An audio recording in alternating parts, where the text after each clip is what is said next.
Doctor Suresh Kumar study point में आपका स्वागत है। आज हम राज्य के नीति निर्देशक विधान सिद्धांतों पर चर्चा करेंगे। देखिए, संविधान के भाग 4 में 16 अनुच्छेद ऐसे अंकित हैं जो 36 से लेकर 51 तक राज्य के नीति निर्देशक सिद्धांतों का क्या करते हैं, वर्णन करते हैं कि राज्य के नीति निर्देशक क्या। देखिए, हमारे देश के संविधान निर्माताओं ने ये व्यवस्था की थी कि सरकार की मनमर्जी ना चले, तो इसलिए संविधान के चौथे भाग में एक पथ प्रदर्शक के रूप में, एक गाइड के रूप में, यानी कि संविधान क्या करता है कि राज्य के नीति निर्देशक सिद्धांत को एक मार्गदर्शक बनाता है। किसके लिए? सरकार के लिए मार्गदर्शक बनाता है कि राज्य का पथ प्रदर्शक रहेगा। और 4 भाग में पूरे में एक विस्तार से लिखा गया कि किस तरह के राज्य निर्देशक सिद्धांत सरकार को मानने चाहिए। अब देखिए, भारत के राज्य के नीति निर्देशक सिद्धांत में जो लिखा गया है वो क्या है? कानून से रहित है, कानून की शक्ति नहीं है। वो अगर उनको सरकार पालन नहीं करती तो हम उसको न्यायालय में नहीं ले जा सकते। जिस तरह मौलिक अधिकारों का सरकार उल्लंघन करती है तो हम न्यायालय में जा सकते हैं, लेकिन जब सरकार राज्य के नीति निर्देशों को लागू नहीं करती तो हमारे पास ऐसा कोई रास्ता नहीं है कि हम न्यायालय में जाकर उन अधिकारों की मांग करें कि राज्य के नीति निर्देशक सिद्धांतों को लागू करें। ऐसा असंभव है, लेकिन व्यवहार में सरकार को उनको लागू करना बहुत जरूरी है। क्यों? क्योंकि राज्य के नीति निर्देशक सिद्धांतों के पीछे जनमत की शक्ति होती है, वो उसको नकार नहीं सकती। जनमत की शक्ति है, इसलिए उसको क्या करना पड़ेगा? इसको लागू करना पड़ेगा। एक आधार होता है। क्यों? क्योंकि राज्य के नीति निर्देशक सिद्धांतों का अगर कोई सरकार लागू करती है तो वो राज्य अपने आप को कल्याणकारी, यानी कि welfare state and the welfare government कहलाती है। इसलिए जनता के हित में उसको क्या करती है? वो लागू करती है। ये बहुत ज़्यादा ज़रूरी है कि कोई भी देश इन सिद्धांतों का पालन किए बिना आगे नहीं बढ़ सकता है। अगर आगे बढ़ना है तो जनता का उत्थान करना होगा। जनता के उत्थान के लिए राज्य के नीति निर्देशक सिद्धांतों का पालन करना हर एक देश के लिए जरूरी है। अब देखिए, राज्य के नीति निर्देशक सिद्धांत उन साधनों तथा नीतियों को बनाते हैं जिनका पालन करके भविष्य में भारत में एक लोक कल्याणकारी राज्य की स्थापना की जा सके। जब देखिए, जहाँ भी आपको लोक कल्याणकारी राज्य की स्थापना करनी है तो राज्य के नीति निर्देशक सिद्धांतों को मानना जरूरी है। अब देखिए, राज्य के नीति निर्देशक सिद्धांतों के विषय में डॉक्टर भीमराव अंबेडकर जो संविधान के निर्माता थे, उन्होंने कहा था संविधान सभा में कि संविधान के इस भाग को अधिनियमित कर भविष्य में सभी सरकारें तथा कार्यपालिका को ये निर्देश दिया गया है कि किस प्रकार से वो अपनी शक्तियों का प्रयोग करे। तो वो सरकार को एक मार्गदर्शक की बात करता है, सरकार को आगे बढ़ाने की क्या करता है? बातें करता है।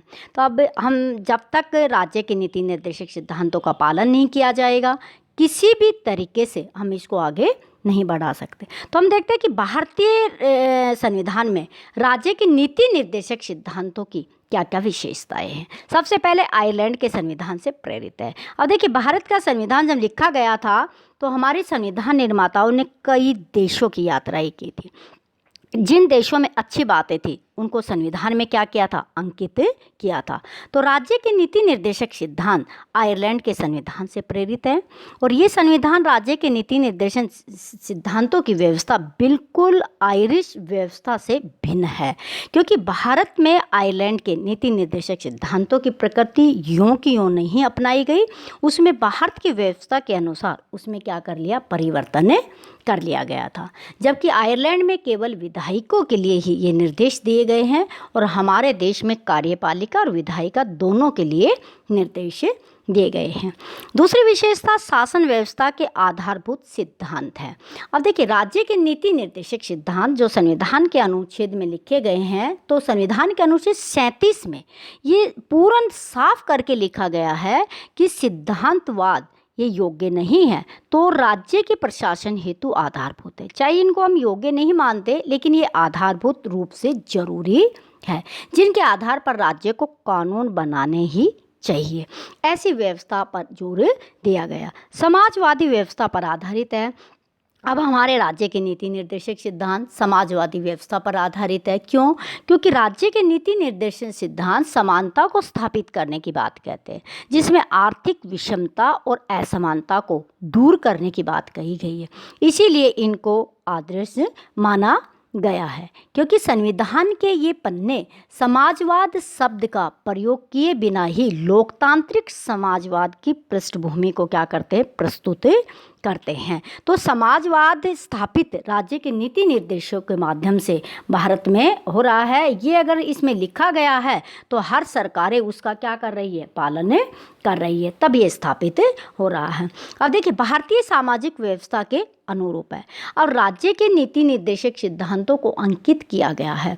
तो हमारे भारत की पृष्ठभूमि जैसी है, उसी के अनुसार इसको क्या किया गया? बनाया गया है। देखिए, राज्य के नीति निर्देशक सिद्धांत जो है भारतीय सामाजिक पृष्ठभूमि के अनुसार है। जैसे बहुधर्मी समाज के नाते समान नागरिक आचार संहिता, गरीबी के दृष्टिकोण से मुक्ति कानून संहिता, अनुसूचित जातियों व जनजातियों के विकास के लिए फ्री एजुकेशन का प्रबंध, ये सारी व्यवस्था लागू की गई है। तो ये भारत की सामाजिक व्यवस्था के अनुसार ही लागू की गई है। अब देखिए, ये व्यापक है, ये सीमित नहीं है। राज्य के नीति निर्देशक सिद्धांत है, इनका क्षेत्र बहुत विस्तृत है। जैसे सामाजिक आर्थिक न्याय प्रदान करना, अंतर्राष्ट्रीय गांधीवादी पंचायती राज व्यवस्था, मद्य निषेध, जंगली जीवों व पर्यावरण की रक्षा करना, ये सारी चीज़ें इसमें शामिल की गई है। तो इनका क्षेत्र क्या हो जाता है? बहुत विस्तृत हो जाता है। और देखिए, सकारात्मक प्रकृति है इनकी।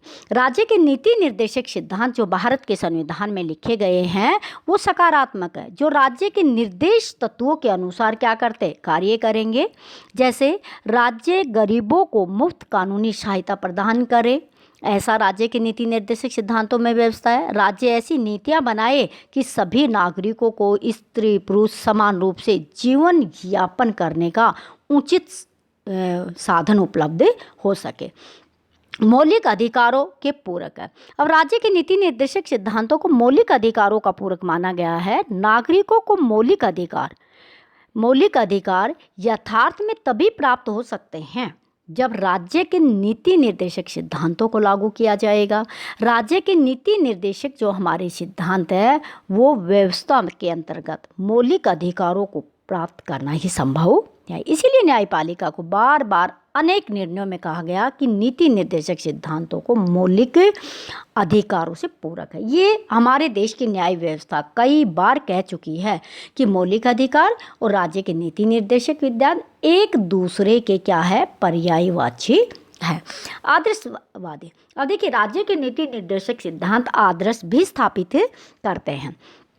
नीति निर्देशक सिद्धांत यथार्थवादी ही नहीं बल्कि इसमें आदर्श भी निहित है। जैसे विश्व शांति का आदर्श, वन्य जीवों की रक्षा का आदर्श है, और जितने भी गरीब लोग हैं, दिव्यांग लोग हैं, इन सब की सुरक्षा, यानी कि ऐसे आदर्श भी इसमें क्या किए गए हैं? स्थापित किए गए हैं। लोक कल्याणकारी राज्य का आधार तैयार करता है। अब देखिए, संविधान के अनुच्छेद 38 में ये लिखा गया है कि इन सिद्धांतों में सही बात यह है कि लोगों के कल्याण हेतु सामाजिक व्यवस्था राज्य स्थापित करे, लोगों को सामाजिक आर्थिक और राजनीतिक न्याय मिलना चाहिए। और अनुच्छेद 39 में ये भी लिखा गया है कि ऐसी नीतियां बनाएं जो लोक कल्याणकारी राज्य की प्राप्ति में सहायक हो। ये न्याय योग्य नहीं है। अब इनके राज्य के नीति निर्देशक सिद्धांतों में कई बार कहा जाता है इनका पालन कैसे होगा कि नॉन जस्टिफिकेबल होता है, कि संविधान के अनुच्छेद 37 में लिखा गया है कि निर्देशक सिद्धांत वाद योग्य नहीं है।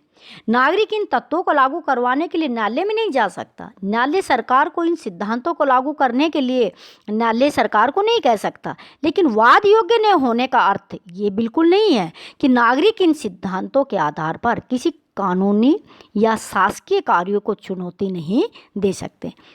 न्यायालय इन सिद्धांतों के आधार पर निर्णय नहीं दे सकते, लेकिन नागरिक इन सिद्धांतों के आधार पर कानूनों द्वारा जो प्रशासकीय कार्य किए जाते हैं उनको न्यायालय में वो क्या कर सकते हैं, चुनौती दे सकते हैं। और न्यायालय इन सिद्धांतों के आधार पर निर्णय दे सकते हैं। केवल इन सिद्धांतों को लागू करने के लिए निर्देश नहीं दे सकते, लेकिन निर्णय इस विषय में दे सकते हैं जो जनता को और सरकार को बहुत हद तक क्या करते हैं, प्रभावित करते हैं। अब नेक्स्ट देखते हैं कि भारत के राज्य के नीति निर्देशक सिद्धांत जो अंकित है उनकी प्रकृति में किस तरह से किसी विशेष राजनीतिक विचार से संबंधित नहीं है। अब देखिए, भारत का देश, हमारा जो देश है, बहुधर्मी है, बहुभाषी है, बहु संस्कृति वाला है। ये किसी एक विचारधारा या एक राजनीतिक दल से प्रेरित नहीं है। देखिए, नीति निर्देशक सिद्धांतों का जब विस्तार रूप से अध्ययन किया जाता है तो ये बात स्पष्ट होती है कि किसी विशेष विचार के अनुसार ये बंधे हुए नहीं हैं, एक अनुच्छेद में बंधे हुए नहीं हैं। ये सिद्धांत बहुत लचीले, फ्लेक्सिबल है और किसी भी विचारधारा के माध्यम से इनकी पूर्ति हो सकती है। वास्तव में राजनीतिक रूप से इनका माध्यम बनाया जाता है, लेकिन ये राजनीतिक नहीं है। ये सिद्धांत बहुत ही फ्लेक्सिबल है और वास्तव में राजनीतिक लोकतंत्र के माध्यम से क्या कर सकते हैं, कल्याणकारी राज्य की स्थापना का प्रयास किया जा सकता है। और एक कल्याणकारी राज्य स्थापित करने में, कल्याणकारी राज्य बनाने में राज्य के नीति निर्देशक सिद्धांत एक बहुत बड़ा क्या करते हैं, योगदान देते हैं। राज्य के नीति निर्देशक सिद्धांतों के बिना किसी भी देश की सरकार क्या नहीं हो सकती, बहुत आगे तक नहीं जा सकती, क्योंकि सरकारों को अपने राज्य में क्रांतिकारी सुधार लाने हैं, विकास करना है, जनता को ज़्यादा न्याय देना है, जनता को ज़्यादा सुविधा उपलब्ध करवानी है। तो एक राज्य के नीति निर्देशक सिद्धांत रूपी जो सड़क है उस पर चल के ही वो इस काम को क्या करती है, पूरा कर सकती है। लेकिन कुछ लोग इसके विपरीत ये भी कहते हैं कि नीति निर्देशक सिद्धांत संविधान में वैसे ही लिखे गए हैं, इनका कोई खास महत्व नहीं है। उनमें से एक राजनीतिज्ञ श्री के.टी. साहा थे। उन्होंने कहा कि नीति निर्देशक सिद्धांत उस चेक के समान है जिसका बैंक में अपनी सुविधा के अनुसार भुगतान करना है। यानी कि सरकार के पास ये इस तरह हैं, सरकार चाहे उसको अच्छा लगे तो वो उनको उपयोग कर सकती है, नहीं अच्छा लगे तो उपयोग नहीं कर सकती। इसी तरह श्री नसीरुद्दीन ने कहा था, इसकी तुलना करते हुए कहा था कि नए वर्ष के उन प्रस्तावों से की है जो जनवरी के दूसरे दिन ही क्या होते, तोड़े जा सकते हैं। तो हर एक व्यक्ति अपने अपने तरीके से राज्य के नीति निर्देशक सिद्धांतों के पक्ष और विपक्ष में क्या करते हैं, अपना स्टेटमेंट देते हैं। लेकिन चाहे कुछ भी कहा जाए, इसके पीछे कानून की शक्ति नहीं है, ये चाहे कितने भी व्यर्थ है, कुछ भी इनको कहा जाए, लेकिन जब तक कोई भी देश की सरकार, लोकतांत्रिक सरकारों में विशेषकर राज्य के नीति निर्देशक सिद्धांत को एक वाहन की तरह इस्तेमाल करना होगा। जब इस वाहन पर बैठकर कोई सरकारें सवारी करेगी तो वो एक अच्छी लोकतांत्रिक सरकार मानी जाएगी और जनता जो है उसमें समानता को स्थापित किया जाएगा। तभी राज्य के नीति निर्देशक सिद्धांत को सफल बनाने के लिए सरकार की महत्वपूर्ण भूमिका होती है। इस चैप्टर में इतना ही है। वीडियो को लाइक कीजिए, शेयर कीजिए, चैनल पे नए हैं तो सब्सक्राइब कीजिए। Thanks for watching.